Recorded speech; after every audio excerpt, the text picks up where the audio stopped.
SICW fans, welcome to another great week of SICW All-Star Wrestling. As promised, this week we're going to take a trip back to the Cauliflower Alley Club in Las Vegas, Nevada, and listen to promoter Herb Simmons as he conducts the induction for the Night Train Gary Jackson as the 2024 Independent Wrestler of the Year. Let's take a look. In the words of the great poet, Axl Rose, many in St. Louis may think I'm on the night train and I can never get enough. Let's take a look at Gary the Night Train Jackson.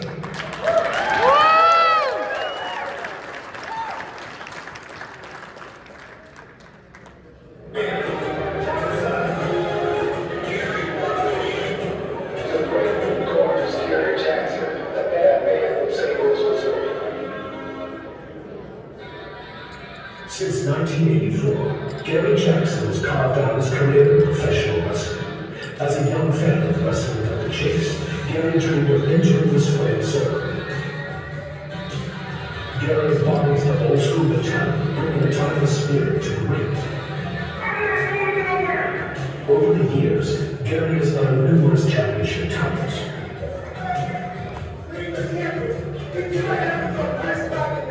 In his storied career, Gary is facing the biggest names in the WWF and WCW.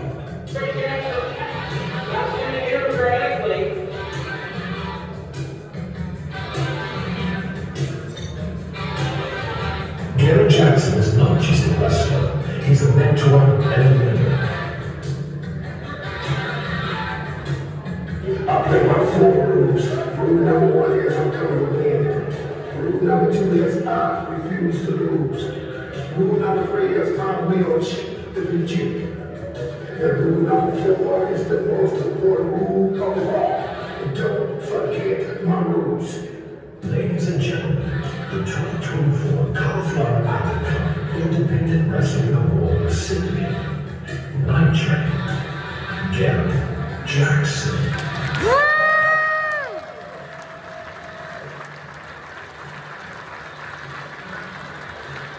Here to present the award, not only an esteemed CAC dignitary, past award winner, but also legendary promoter in his own right who has done so much to preserve the history of professional wrestling in the St. Louis and surrounding areas. Please welcome Mr. Herb Simmons.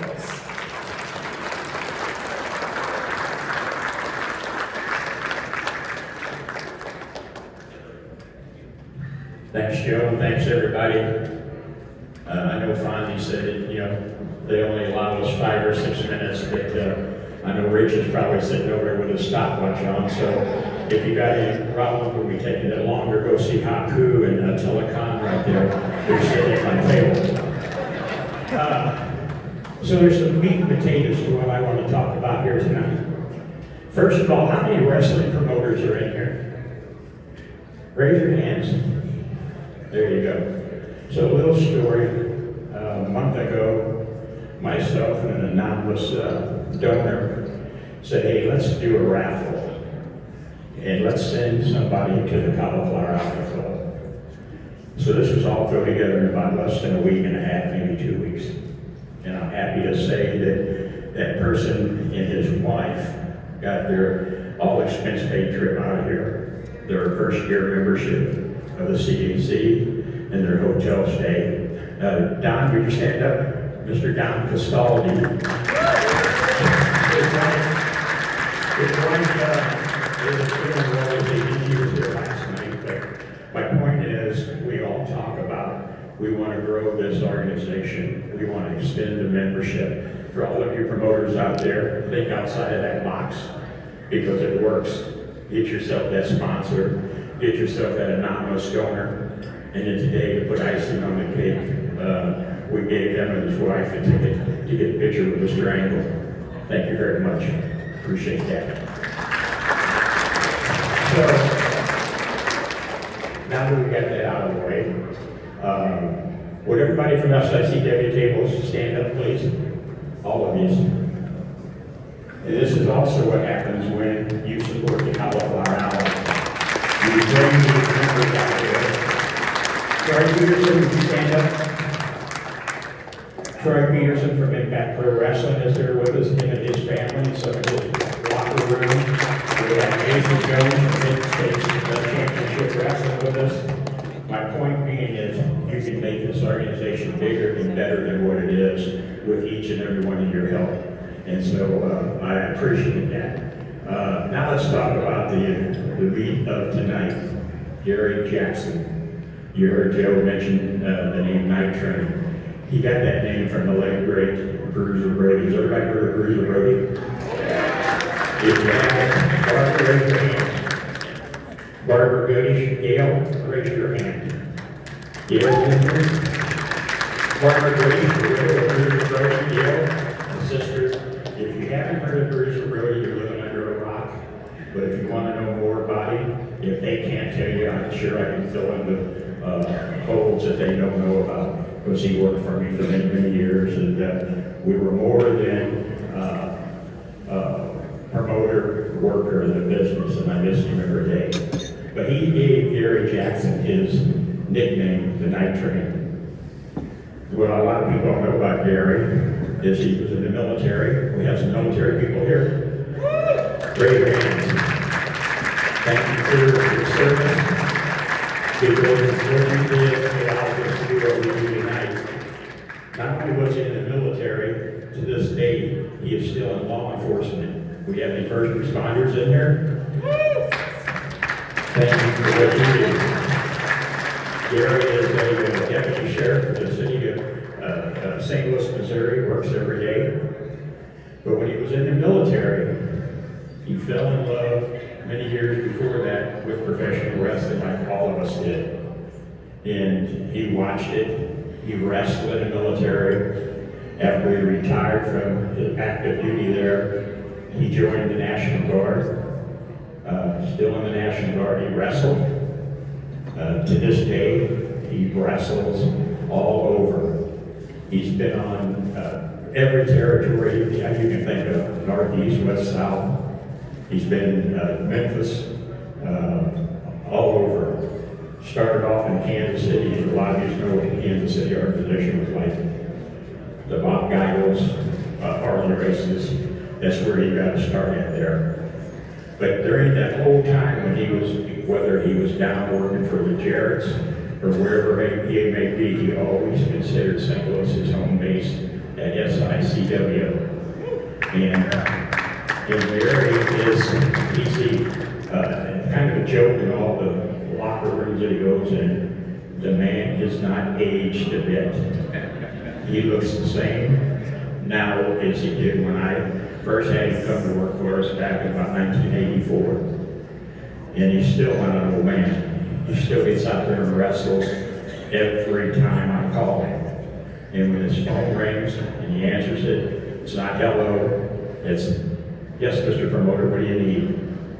One of the most respectful men that I've ever met in my 51 years of career promoting. Larry Matisek, for those of you who may remember that name, the protege of Sam Muchnick. Love Gary Jackson. Sam Muchnick loved Gary Jackson.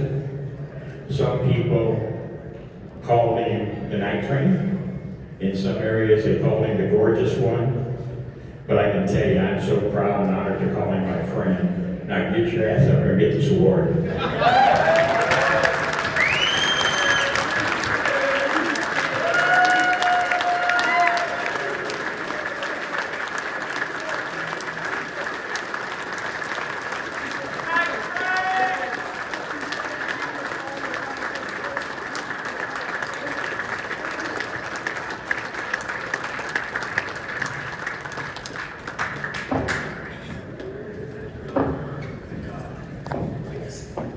Hello, everybody. I'm going to introduce myself. My name is Gary Jackson. I'm from St. Louis, Missouri. Thank you so much, Herb, for bringing up the wrestling at the Chase. I'm just like every other kid, watch the local TV, wrestling at the Chase. I decided to go into the Army in 1980. In 1983, we was doing field maneuvers. It was so cold out there, I knew I had to make a change. So in 1983, I gave up my position as a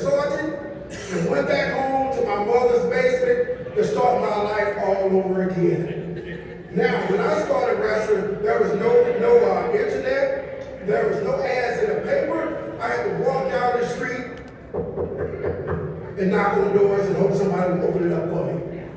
When I finally got my chance in 1984 in St. Louis, Missouri, I took full advantage of that opportunity. I trained every single day. I had no responsibilities. I wasn't married. I had no kids, and that was all by design. That way, I wanted to give myself every opportunity to make it in this business. So once that phone rang, or that knock on the door, but it answered, I just wanted to get it for more than one answer. I am ready to go. It's a lot of guys and girls that were better than me, but they was never, ever ready to go. So ladies and gentlemen, I got my big break in '86 in Kansas City, working for Bob Geiger, working for Harley Race, working for Bulldog Bob Brown, getting to know Marty Jannetty, getting to know Shawn Michaels, and getting to know Razor Ramon. You know, got some good experience. And the late great Brian Johnson was in that territory. Bobo Brazil used to come to St. Louis. I got to know about Tebow by wrestling magazines. I was a junkie for wrestling before the internet ever came out. After that point, I went down to Memphis, got some more good training from the Jarretts. You know, went to Dallas, Texas, hung out with the Von Aries, got more good training there. When I say good training, that means I was working every night learning my craft. That is how you make it in this business. If you can't take hard criticism, get out right now. Because I was never ever promised a championship. I was never promised anything. I was just told if I got a spot, I will call you if I got a spot. And I said, that's a deal made. Ladies and gentlemen, with that said, I'd like to thank the CAC for bringing me down here. I'd like to thank all the members who picked me for this award. I know they had many choices to do that, and they chose Gary Jackson. I'm not in this business to get these type of awards. I'm in this business to put smiles on faces when I get in that ring and out of that ring. So I'm going to sum this up by telling the people my rules. Don't understand what's that? Rule number 1 is I come to win, Daddy. Rule number 2 is I refuse to lose. Rule number 3 is I will do my best to beat you. And rule number 4 is the most important rule of them all. If you know it, say it with me. Don't forget the rules. Thank you all. Thank you all.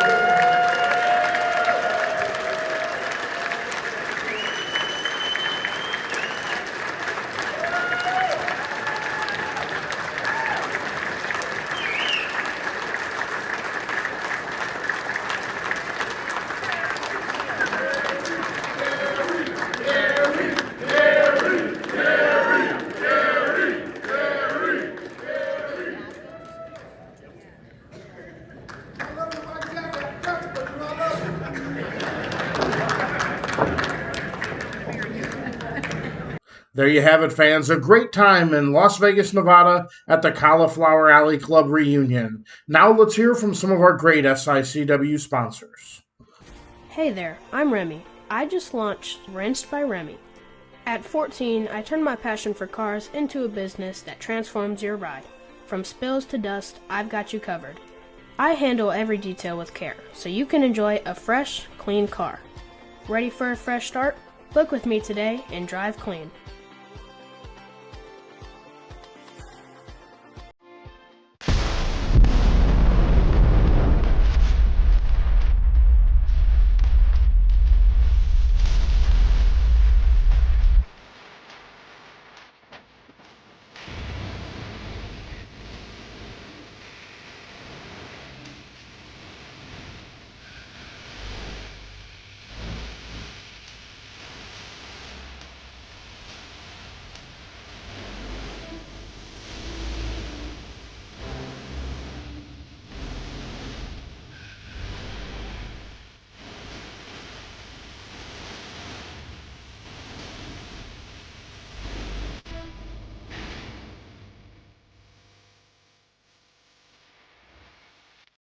Wrestling fans, there's nothing better than barbecue and wrestling. When you're hungry, stop by Mr. Barbecue with 2 locations to serve you in Columbia and Waterloo, Illinois. Great barbecue, cold beverages, and SICW wrestling. Heroes in Texas, gods in Dallas. But to be a true legend and icon of the sport of wrestling, you need to travel the world. And in this era, if you wanted to be thought of as next in line to be a great world champion, you had to conquer St. Louis. For the first time ever in one historic collection, Kerry, Kevin, and David Von Erich's greatest moments in the Gateway City with Von Erich's at the Chase. The 3 brothers build this important chapter of their family dynasty with over 30 matches across 2 discs, including battles for the Missouri Heavyweight title and NWA World title, featuring stars such as Nature Boy Ric Flair, Greg the Hammer Valentine, Ted DiBiase, Gene Kiniski, Billy Robinson, Baron Von Raschke, Dick Murdoch, Ken Patera, and the incomparable Harley Race. See a pivotal stop on the Von Erichs' road to wrestling immortality. See their chase for credibility, their chase for competition, and their chase for championship gold. All a part of Von Erichs at the Chase. Kerry, Kevin, and David in St. Louis. Available now on DVD and digital. Wrestling fans, we're back, and we're going to take a trip back to 1984 to Central States Wrestling and watch this great match with a legend, Bruiser Brody. Let's take a look. What a match. The Youngbloods and, of course, just tremendous action here on All-Star Wrestling. Talking about action, last week we showed you a match involving the Grapplers and Colonel Buck Robley and Bruiser Brody. There's been a lot of talk about this match. The NWA is reviewing videotapes of the match. The key issue, I think, is the right boot of Grappler number 1. It is an orthopedic boot. This is true. Now, at one point of the match, you'll see the Grappler adjust or tap this boot down in the corner. Immediately thereafter, he applies it to Colonel Buck Robley. You'll just have to wait and see for yourself. This match between Colonel Buck Robley and Bruiser Brody going against the team of the Masked Grapplers. This event is one fall with a 45-minute time limit. Introducing from Amarillo, Texas, weighing 237 pounds, Colonel Buck Robley. His partner from Santa Fe, New Mexico, weighing 298 pounds, Bruiser Brody. Their opponents with a combined weight of 460 pounds, the Grapplers.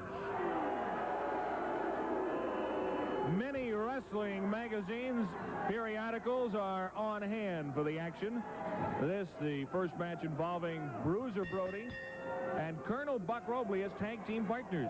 And as we mentioned earlier on the program, Brody does not like to tag team normally. He has not participated in numerous tag teams as other wrestlers will. But when he found out that Colonel Buck Robley was available, he said, let's go. We had a chance to talk to the Grapplers a little bit earlier this hour on All-Star Wrestling. I've had a chance to see them earlier last year when I was in San Antonio, Texas, as the host of wrestling there. These two are probably one of the most unique teams in professional wrestling. They are virtually identical in the ring. If you'll take a look at the Grappler in the corner, which for the sake of argument we'll call the Grappler number 2, and the man in the ring who we'll call the Grappler number 1. With the exception of the right boot on the man in the ring, they're virtually identical. And that boot in itself tells quite a story. It is an orthopedic boot. There are those who say that heel and sole perhaps are loaded. And they have done a lot of damage to a lot of wrestlers around the country.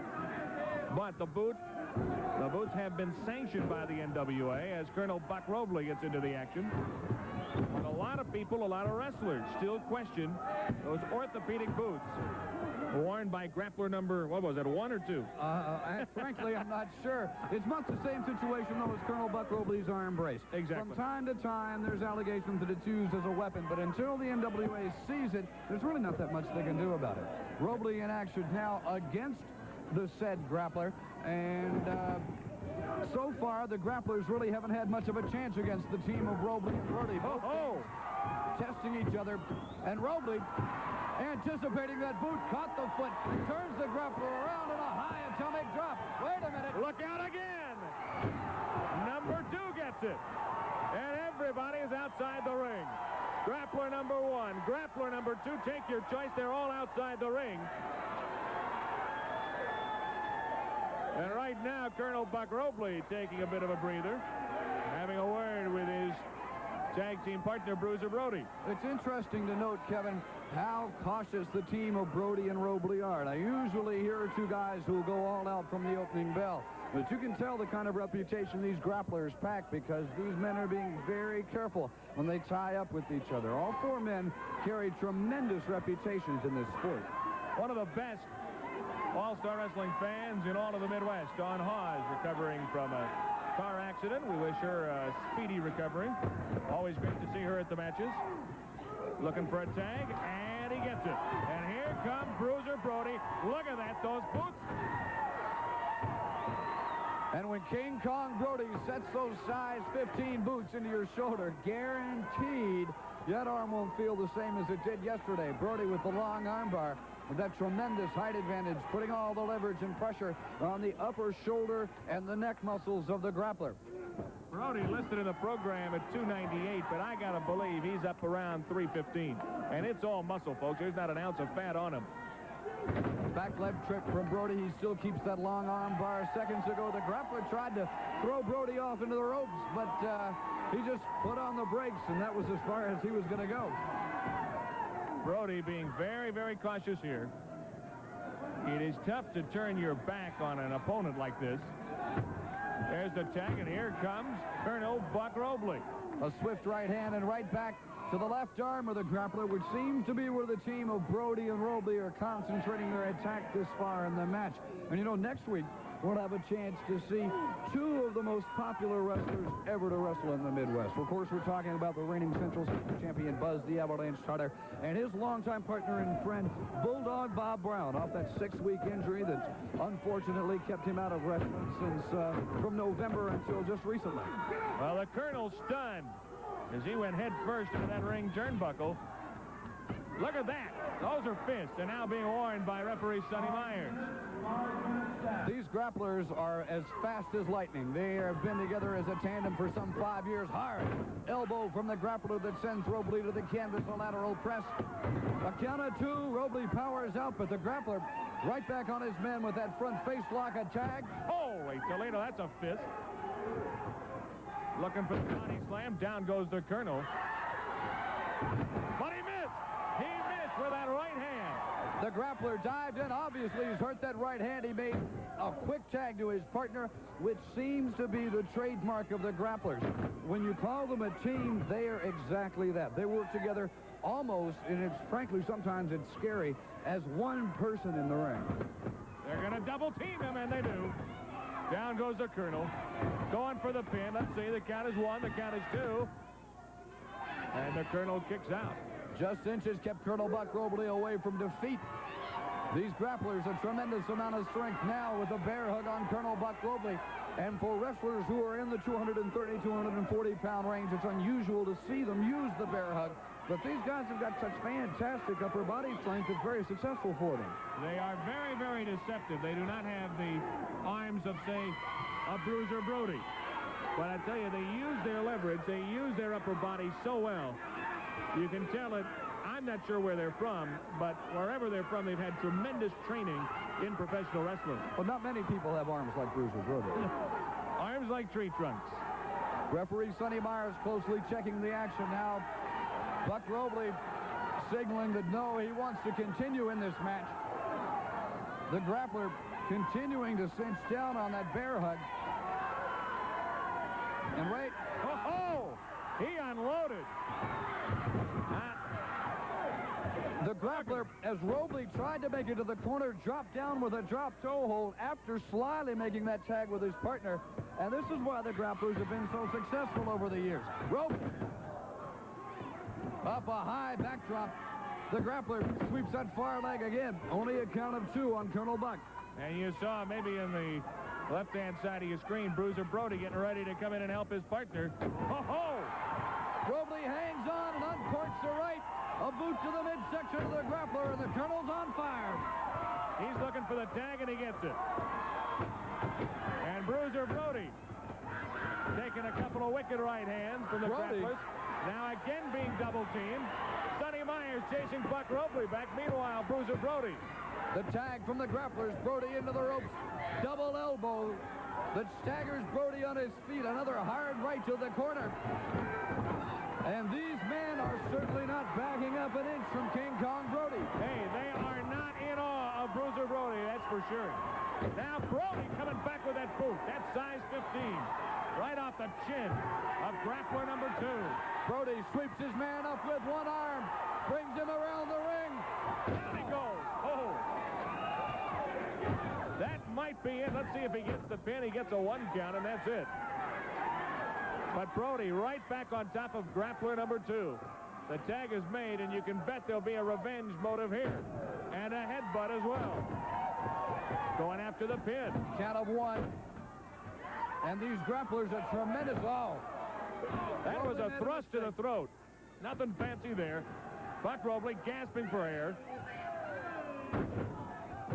And again, those quick tags from the grapplers. Never letting a man stay in the ring too long, in and out of the ring. And they've got Buck Robley in trouble. He has got to get a tag. The count is 1. The count is 2. And the grappler is grappler number 1, claiming a slow count on the part of Sonny Myers. But it all appeared to be legal from here. Atomic drop on the Colonel. And See if Robley, that gets it. The count is 2. And he came within an eyelash. just a fraction of an inch, those shoulders came off the mat. But that was enough. That's all that counts. Here's the tag. Double headbutt from the grapplers. That is devastating. The count is 1. The count is 2. And again, the Colonel just barely beats the 3 count. Well, you know, as much as you may disagree with the ring tactics of the grapplers, and certainly many people do, you've got to admit that they do wrestle, and they are capable wrestlers. They always go for the pin combinations, several pin combinations, and many, although frankly outright brutal tactics, mostly legal. Grappler number 1 wants a piece of Brody. He's pointing a finger, saying, come on, you want some of it? Let's go. And there he goes again. You see, upper left-hand side of your screen, grappler number 1. And I want a piece of Brody. The tag, well, they've got a count of 4 to break.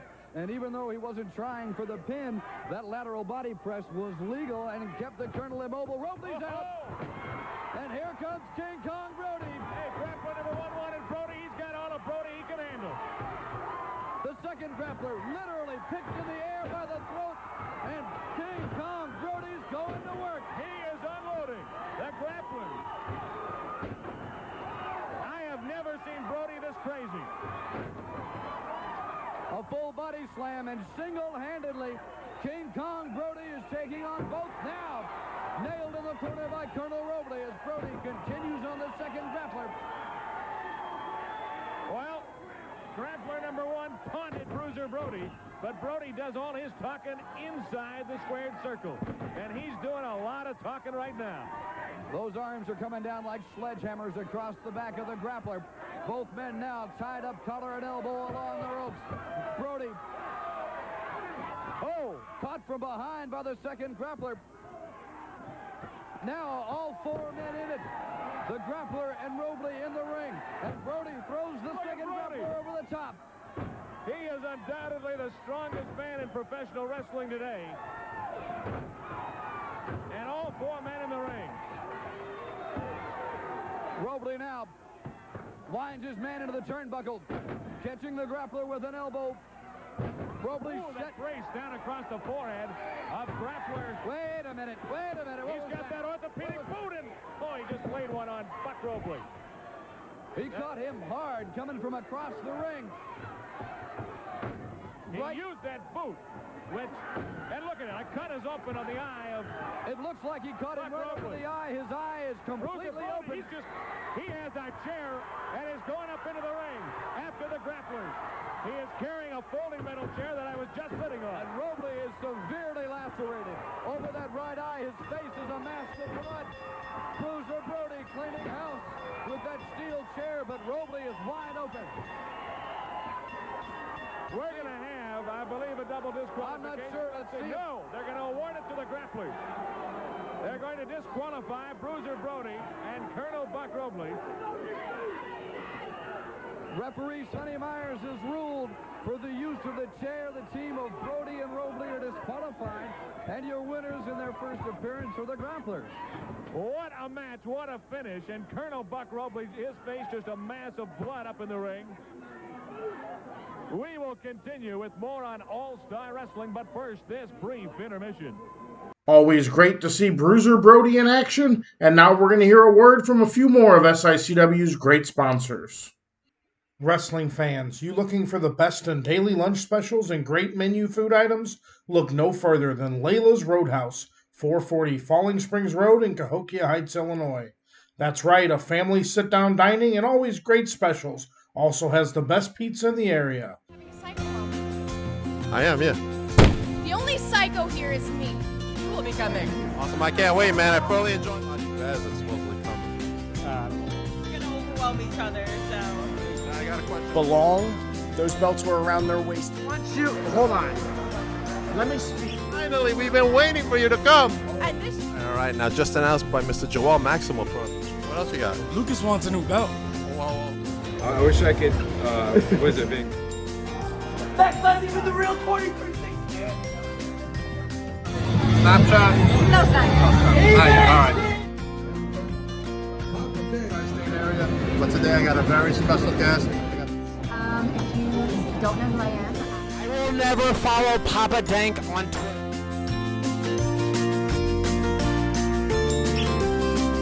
Bella Twins have been my favorite wrestlers, and it's like the first time.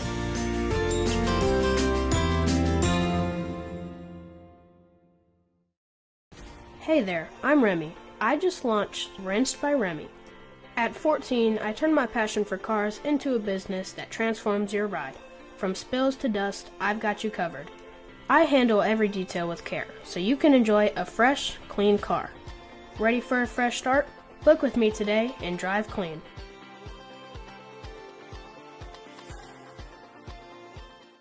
Wrestling fans, we're going to wrap up this week by taking a trip back to Wrestling at the Chase. Let's take a look at some of that great classic footage. The final match, Most Falls to Curfew. Introducing from Benton Harbor, Michigan, weighing 285 pounds, Bobo Brazil. And from Memphis, Tennessee, weighing 230 pounds, David Price. The conditions, Most Falls to Curfew. The opponents, Bobo Brazil and David Price.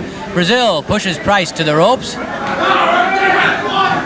When Bobo Brazil came by on his way to the ring, he says, I would think they better take David and have a doctor get a look at him, which I'm sure they will. They'll check after what happened when Harley Race gave David Von Erich a suplex on the concrete floor after Race had been trapped in the iron claw right in the middle of the ring and looked in desperate trouble. It looked as though Race was just about finished, but then Harley reached out, grabbed referee Charles Benader, and drove Benader into Von Erich. With the referee down, Race then pitched David Von Erich outside the ring, gave him the suplex on the concrete floor. Then he crawled up on the top rope. He was arguing with Benader. I'm sure Kerry Von Erich, seeing on the closed circuit sets that are in the dressing rooms, realizing that David had been hurt, and seeing that Race was up on the top rope, knowing the situation was out of control, had to be afraid that Race might be ready to jump on his own brother, on David. So naturally, Kerry came down to look out for his brother, and Bobo Brazil and Spike Huber also came out to see if they could help in restoring some order. The official verdict, Race disqualified. The result, well, a lot of anger on the part of Kerry Von Erich, I'm sure. And certainly a score that David Von Erich will be looking to settle along the way against Harley Race somewhere. And I'm curious about Race's point of view. Beleaguered, certainly right in the middle of everything. He had a terrific match with David Von Erich. He got into trouble at the end. Now he's got to step right out of the frying pan into the fire against Kerry. And you saw what Kerry did to Tim Leonard. Think how psyched up Carey's going to be when he squares off with Race. Think how psyched up Briscoe and Patera are going to be. And they get in that ring with no rules, essentially. No strangling. That's about it. Anything else goes when Briscoe and Patera lock horns in the first Texas death match in St. Louis since March the 25th of 1977. Sam Muchnick had said he would never again present a Texas death match, but only through the pleas, the arguments, the good arguments of Jack Briscoe and the stature that Briscoe has in the wrestling business. Because of all that, Sam Muchnick has lifted his ban on Texas death matches, at least in this one instance. So Briscoe and Patera in a Texas death match. Anything goes. The winner declared, essentially, when one man cannot go on. 5 minutes left, 5 minutes. Bobo Brazil dropping Price with an elbow smash to the top of the head.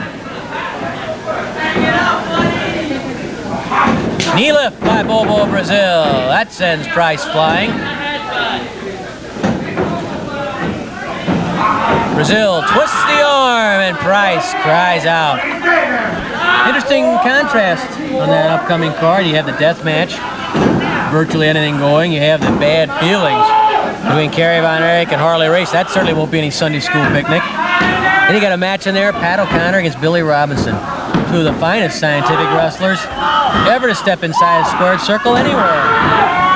Robinson and O'Connor. That'll be something totally different, and I guess it gives you a touch and a taste of everything in one program. Sergeant Slaughter coming in, big and mean.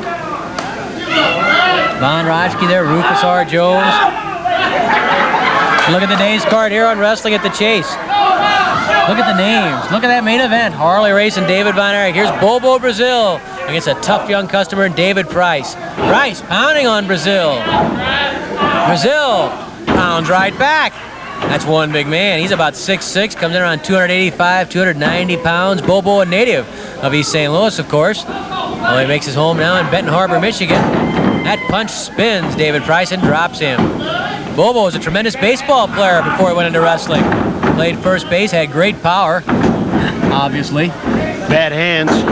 Did you see him play? No, but I'd say he must have had bad hands, but he's got good hands in that ring, the way he's so chopping big. around. Oh, my God. I think a baseball make it look like a golf ball. It's a good target to throw to, too, at first base. Yeah, that's for sure. I think Gary Templeton can find him, don't you?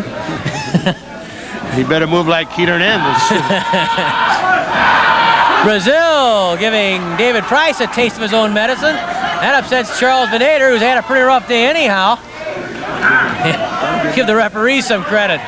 He took a hard bounce himself when he was thrown into David Von Erich. In fact, when he left the ring, he was still trying to regain his bearings, but he realized what had happened, that it was Race's fault, and he made the correct decision. He made the right call. He disqualified Race. Brazil's head slammed into the buckle. Slammed there again. I don't think Bobo's too impressed. 3 times is the charm. Oh, Bobo takes a look at him. He wanted to nail him, and Price goes scooting across the ring and says, wait a minute. He was trying to get his hat size that time. Did you see the eyes on Bobo? Mickey almost fell off the chair. No wonder Price ran across that ring. I think Bobo was a little upset.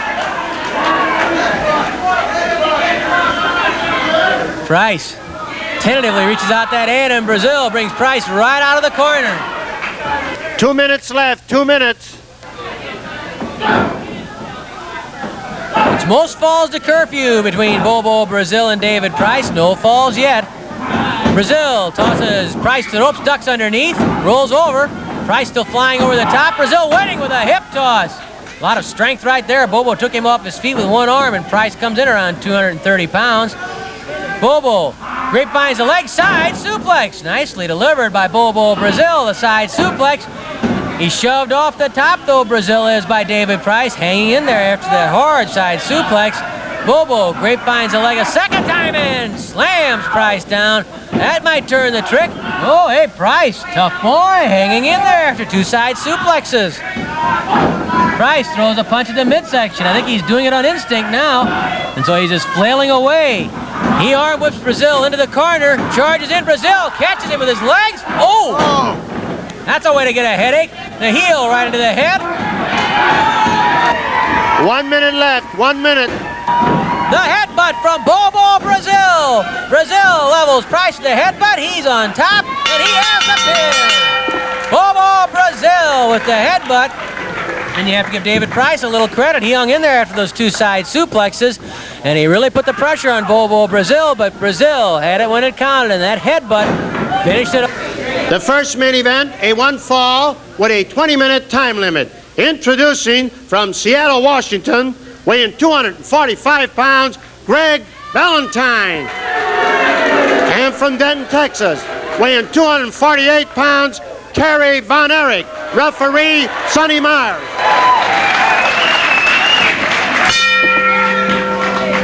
A lot of people in the wrestling world are keeping an eye on this one. Greg Valentine against Kerry Von Erich. Greg returning to wrestling at the Chase after a long absence, during which period he has established himself as one of the top contenders for the World Heavyweight Championship.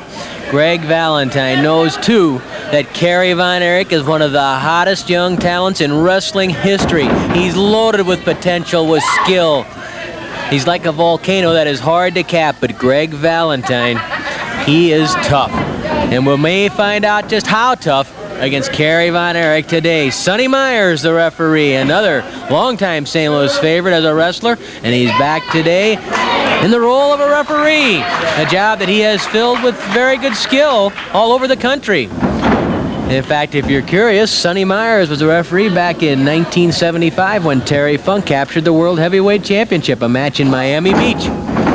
Nice takedown by Greg Valentine on Kerry Von Erich. Greg with a toe hold. And of course, Greg Valentine, the son of Johnny. And Greg is filling those big shoes very, very well. You look at his record along the East Coast over the last couple of years. He's beaten just about everybody. And he'd like to do the same right here. A knee drop into the back of Kerry Von Erich by Greg Valentine. Kerry trying to get to his feet. Greg hooking that leg. Leaning into the leg lock on Kerry Von Erich. Sonny Myers gets a count of 1 on the shoulders of Kerry. Kerry lifting that shoulder off. Greg Valentine in position where he could almost turn Kerry over into a half crab. Kerry gets his boot underneath the chin of Greg Valentine and kicks Greg away. Arm drag by Kerry Von Erich on Greg Valentine. Kerry stretches out Valentine's arm. You know, there is some bad feeling between these two from a recent 6-man tag match. The Von Erich brothers were against Greg Valentine, John Valiant, and J.J. Dillon. And right at the start of the match, Greg Valentine caught Kevin Von Erich, Kerry's older brother, from behind with a kick to the knee. And Kevin was having problems with that knee throughout the match, and afterwards the knee really swelled up on him. The Von Erichs all remember that. Kevin was hot at Valentine, so was David, and so was Kerry. That blast to the stomach made Greg try to catch his breath. Drop kick by Kerry Von Erich knocks Valentine to the ropes. And Valentine retreats a bit to regain his composure. A testing process right now between Kerry Von Erich and Greg Valentine, trying to feel each other out to see where the strengths are, where the weaknesses are. Side headlock by Kerry on Greg Valentine. You have to believe that Jack Briscoe, the new Missouri State champion, and Ken Patera, the man who wants to take that title for the second time, are both watching this match very closely too, because whoever is the Missouri champion after Briscoe and Patera settle their differences in a best-of-3 falls match might well have to deal with the winner of this one between Von Erich and Valentine. Von Erich and Valentine. Brings back memories, doesn't it? Oh, Greco-Roman back body drop. A Greco-Roman back body drop by Greg Valentine on Kerry Von Erich. Kerry in trouble early. Greg going for the pin on Kerry. Count of 1, count of 2. And Kerry shoves Valentine off. Valentine has shaken Kerry Von Erich early in the match. He pounds on Kerry with those burly forearms. A forearm smash to the jaw by Greg Valentine. Those are legal blows. Kerry comes off with a forearm of his own. Kerry dumps Valentine. Body drop right into the knee of Greg Valentine, and Valentine cries out in pain. You remember some of the battles that the fathers of these two had? Fritz Von Erich and Johnny Valentine. I can think back about 15, 16 years ago. And those two nearly took each other's heads off. In history, they say, has a way of repeating itself, and here it is, Von Erich versus Valentine. In this case, Kerry Von Erich against Greg Valentine. Greg really primed for this one. He wants to make his mark in St. Louis, and he can certainly do it today. Carey twisting the leg. Valentine reaches up for the chin. Manages to hook the arm. And Carey runs into some trouble. Valentine slamming his leg into the chin and jaw of Kerry Von Erich. Carey's running into some early trouble with Valentine. Valentine pushes him to the corner. Pulls that leg up over the top, over the second rope, and then drives his knee into the thigh of Kerry Von Erich. Greg Valentine working with his knee in the thigh of Kerry Von Erich, and Sonny Myers having trouble getting Greg Valentine back. Well, you know there were none tougher than Johnny Valentine, and Greg has earned a reputation for being every bit as tough as Johnny was. 5 minutes have passed, 15 minutes left. Greg Valentine yanks Kerry Von Erich into the middle of the ring and then drops his full body weight into the thigh. Of course, whenever you think of Valentine, you think of the Brain Buster, the first man to use the elbow successfully, and Greg follows in those footsteps. But Greg is also proficient with the figure 4 leg lock, so keep that in mind. Kerry knows he's in a war. He fights back against Valentine and knocks Valentine to the ropes. A kick to the stomach by Kerry Von Erich. Flying mare by Kerry. To the air. Oh, the elbow drop misses. The elbow drop misses as Greg Valentine rolled away. Valentine grabs Kerry and pitches him right through the ropes and out of the ring, down to the cement floor. Greg Valentine going out of the apron. Myers warns Valentine to come back, but instead Valentine goes out after Kerry. He grabs Kerry by the hair. Look out!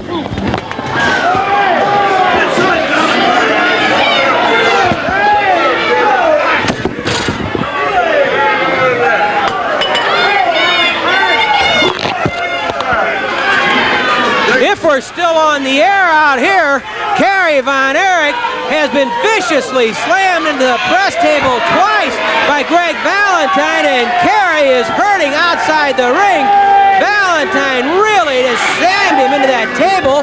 He crushed one of the glass cups here, and I don't know that Kerry could possibly even be bleeding after hitting that cup. He hit the bell once.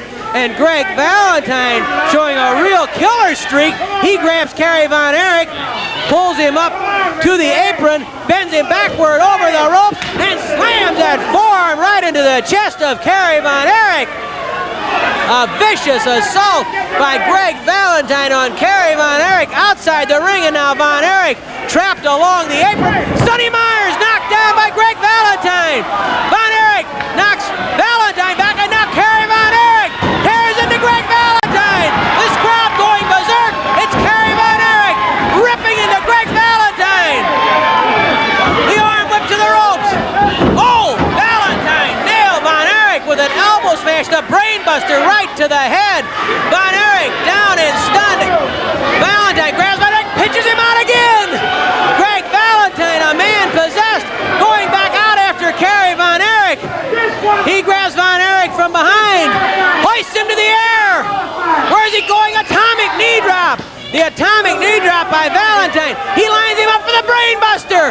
The Brain Buster outside the ring on Kerry Von Erich. Myers going out to get Myers shoved away again by Greg Valentine. The Brain Buster misses.